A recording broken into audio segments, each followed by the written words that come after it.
এটা সাপ ধুনীয়াকৈ ধৰিব আহিলোঁ এতিয়া বৰ্তা ছাৰৰ ঘৰত আছোঁ আৰু আমি সাপটো বিচাৰোঁ সাপ এটা আছে বোলে এই দাদাহঁতৰ ঘৰত তাকে মাতিলে আহিলোঁ আছোঁ আৰু সাপটো বিচাৰোঁ হেল্ল' বন্ধুসকল নমস্কাৰ এই হ'ল বেজাৰা এই দাদাহঁতৰ ঘৰত এটা সাপ এটা সোমাই আছে মোক মাতিলে মই আহিলোঁ আহকচোন বাৰু আমি সাপটো ধৰোঁ আপুনি এড্ৰেছটো আপোনাৰ এড্ৰেছটো কৈ দিয়কচোন দাদা মোৰ ঘৰ এতিয়া বেজাৰাতে হয় মোৰ নাম শ্ৰী প্ৰফুল্ল বৰুৱা হয় জগদীশ ডেকাৰ ঘৰত সোমাইছে হয় মই ইয়াতে কাম কৰোঁ আমাৰ নম্বৰটো ক'ত পালে দাদা আমি মঙলদৈ ফৰেষ্টৰ পৰা দিছোঁ ফৰেষ্টৰ অফিচাৰ দিছে ন হয় ঠিক আছে বহুত বহুত ধন্যবাদ ছাৰ হাতৰ কাৰণে হয় ফোন নম্বৰটো দিছে যি ঠিক আছে ভাল লাগিলে আৰু আমি সাপটো বিচাৰোঁ বলক আজি বাইদেউ সাপটোৰ কথা গোটাখিনি কৈ দিবি আৰু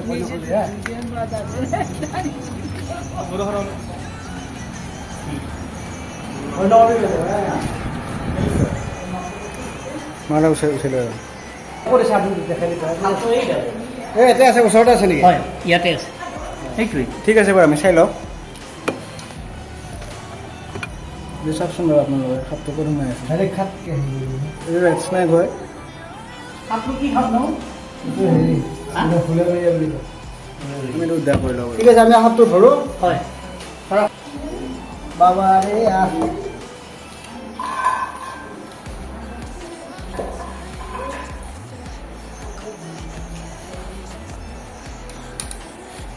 এই দিছোঁ এইটো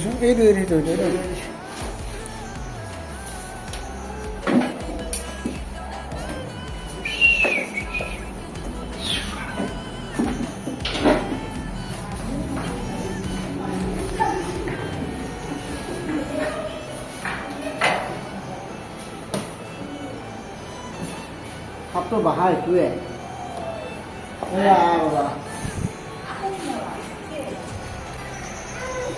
চব মানুহ ঘৰত কি আছে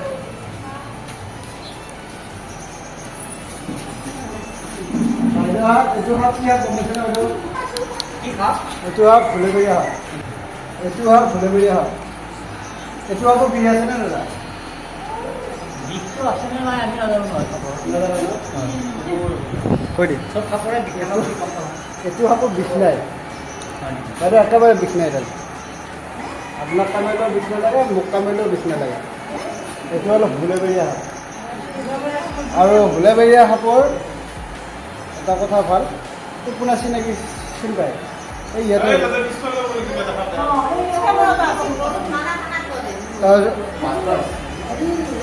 ফুলেবৰীয়া সাপৰ দাদা ইয়াতে এই ঘৰ দেখা পায় এই আচ চাচ লিখে নে এইটো আছে এইটো আৰু তলত ই এনে নিগিনি খাব পাব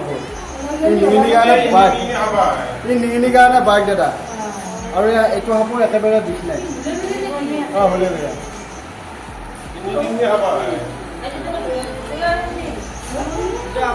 আৰু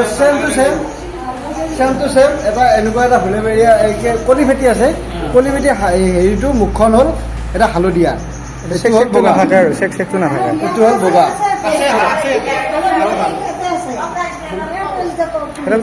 আৰু এটা আছে বোলে সেইটো ধৰিম পুৰা চেষ্টা কৰি চাই লওঁ আমি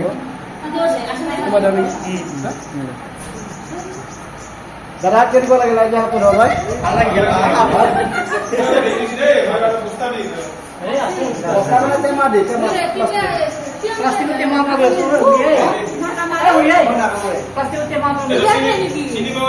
আমি এনেকৈ সোমাই লওঁ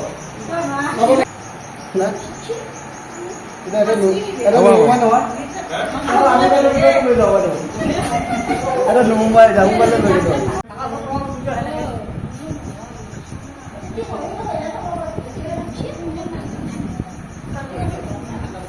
মাৰবি আহ আমাৰ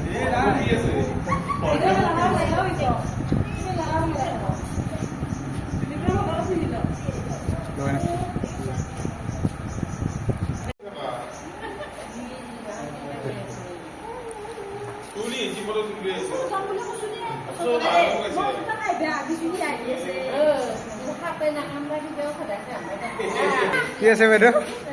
কি আছে আমাৰ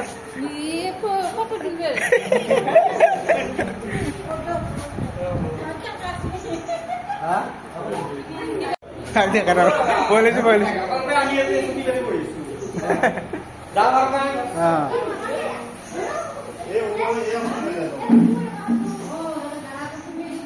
এতিয়া সৰু বাচ্চা হ'ল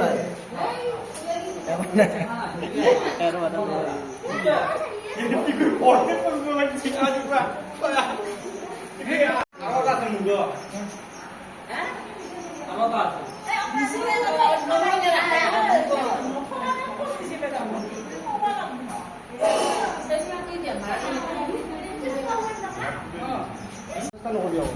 দাদা ধৰিছে মই গৈছোঁ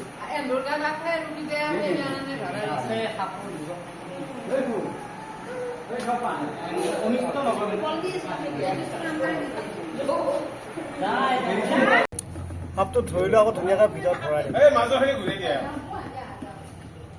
যা বাবা যা হা হা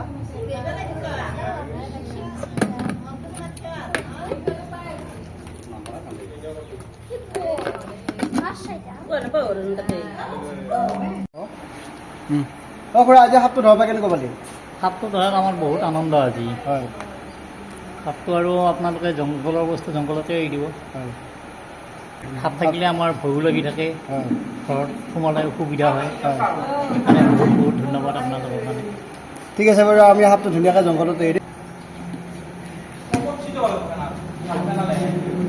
হেল্ল' বন্ধুসকল নমস্কাৰ এইটো হ'ল বেজাৰৰ পৰা ধুনীয়াকৈ ধৰিলোঁ আৰু ধুনীয়াকৈ এৰি দিম আমি কিন্তু সাপবিলাক আমি ধৰি লৈ হ'ল লগে লগে ৰিলিজ কৰি দিওঁ মানুহ আশে পাশে কোনো কাৰণত আমি সাপ এৰি নিদিওঁ আমি জংঘলৰ বস্তু জংঘলত এৰি দিওঁ এতিয়া বহুত ডাঙৰ জংঘল হয় ধুনীয়াকৈ এৰি দিম চাওকচোন বাৰু